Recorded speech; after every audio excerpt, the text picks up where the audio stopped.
മോൻ അറിയോ ഈ അങ്കിളിനെ? ഇത് പിടിച്ചേ മോനെ, അങ്കിളിന്റെ വക ഒരു സമ്മാനം. സാറല്ലേ? ഇല്ല, പുറത്തു പോയിരിക്കുക. എന്റെ പേര് ഭൈരവൻ. സാറിനെ കാണാൻ ഞാൻ വന്നിരുന്നു എന്ന് പറഞ്ഞാൽ മതി. വരട്ടെ? ശരി.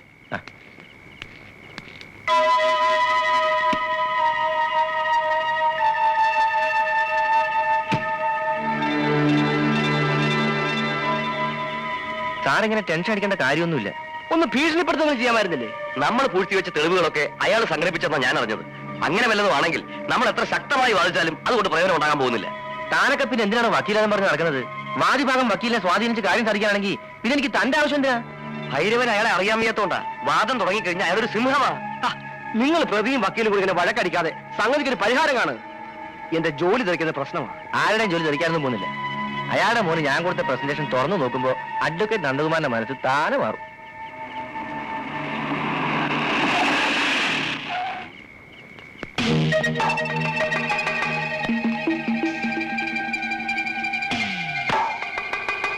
കണക്കിന് നോട്ട് കാണുമ്പോ മനസ്സു മാറുന്ന പബ്ലിക് പ്രോസിക്യൂട്ടേഴ്സ് ഉണ്ടാകാം.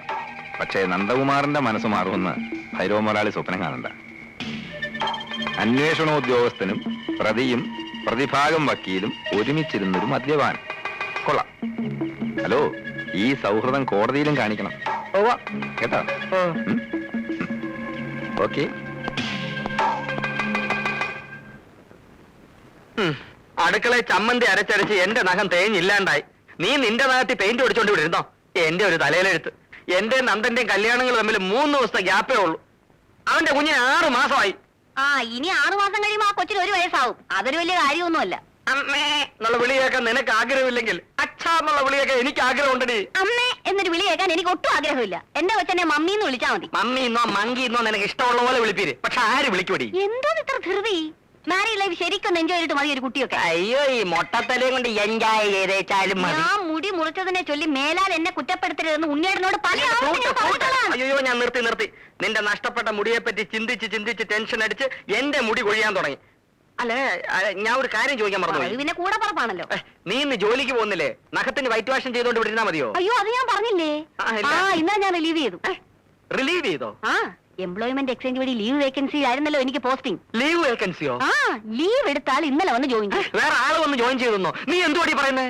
ഇതെന്താ പുതിയൊരു കാര്യം കേൾക്കുന്ന മാതിരി? ആലോചന കൊണ്ട് വന്ന ബ്രോക്കർ പറഞ്ഞില്ലേ താൽക്കാലിക നിയമനമാണെന്ന്? ഇല്ല. പറഞ്ഞു കാണും ഉണ്ണിയുടെ മറന്നതാ. മറന്നല്ല.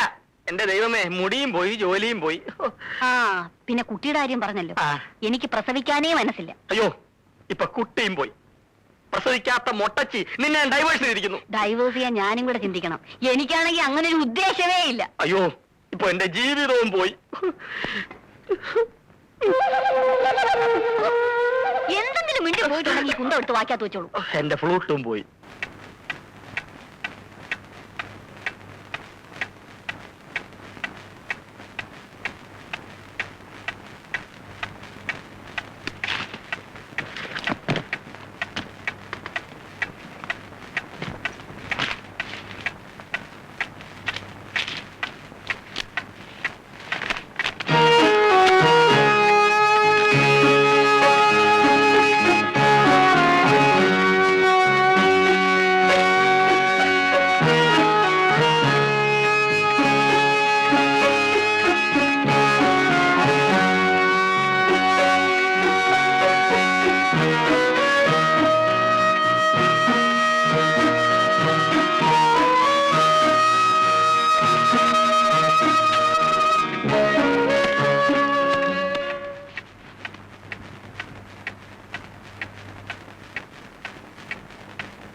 ഇന്നെന്താ ഊണും ഉറക്കൊന്നും ഇല്ലേ?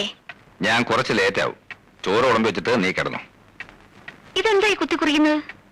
തിങ്കളാഴ്ച ഗായത്രി മീനോൻ കൊലക്കേസിന്റെ വിസ്താരം തുടങ്ങാം. അതിന്റെ നോട്ട്സ് പ്രിപ്പയർ ചെയ്യാം. അപ്പൊ എനിക്കും വരാലോ വിസ്താരം കേൾക്കാൻ? ഓ, കൊണ്ടുപോവാമേ. ഇപ്പൊ എന്നെ പൊന്നു പോയി കിടന്നു ഉറങ്ങിയാട്ട്.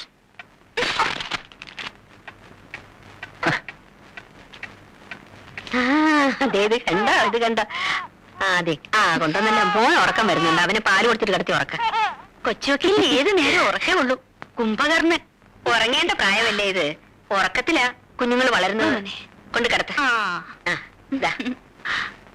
നമുക്കേ പാല് കുടിച്ചേച്ച് ഉറങ്ങാം.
അഡ്വക്കേറ്റ് നന്ദകുമാർ അറിയുന്നതിന് നിങ്ങൾ വിവാഹം ചെയ്യാൻ ഉദ്ദേശിച്ച ആതിരയാണ് ഈ കത്തെഴുതുന്നത്. ഞാനൊരാളെ സ്നേഹിക്കുന്നു. ഓർമ്മ വെച്ച നാൾ മുതൽ തുടങ്ങിയ ബന്ധമാണ്. മനസ്സുകൊണ്ടും ശരീരം കൊണ്ടും ഒന്നായി കഴിഞ്ഞവരാണ് ഞങ്ങൾ. ഞങ്ങളുടെ ബന്ധത്തിന് രണ്ടു കൂട്ടരുടെയും വീട്ടുകാർക്ക് എതിർപ്പാണ്. പക്ഷേ എനിക്ക് അദ്ദേഹത്തെ ഒരിക്കലും മറക്കാൻ വയ്യ. സമൂഹത്തിൽ നിലയും വിലയുമുള്ള നിങ്ങളെ വഞ്ചിക്കാനാവാത്തത് കൊണ്ടാണ് ഞാൻ എല്ലാം തുറന്നെഴുതുന്നത്. ഇനി ഒരു തീരുമാനം എടുക്കേണ്ടത് നിങ്ങളാണ്. ഈ ആലോചനയിൽ നിന്ന് നിങ്ങൾ പിന്മാറുകയാണെങ്കിൽ അത് ഞാൻ എഴുതിയ ഈ കത്തിന്റെ പേരിലാണെന്ന് ദയവായി എന്റെ അച്ഛനെ അറിയിക്കരുത്. നിങ്ങൾക്ക് നന്മകൾ നേർന്നുകൊണ്ട് ആതിര.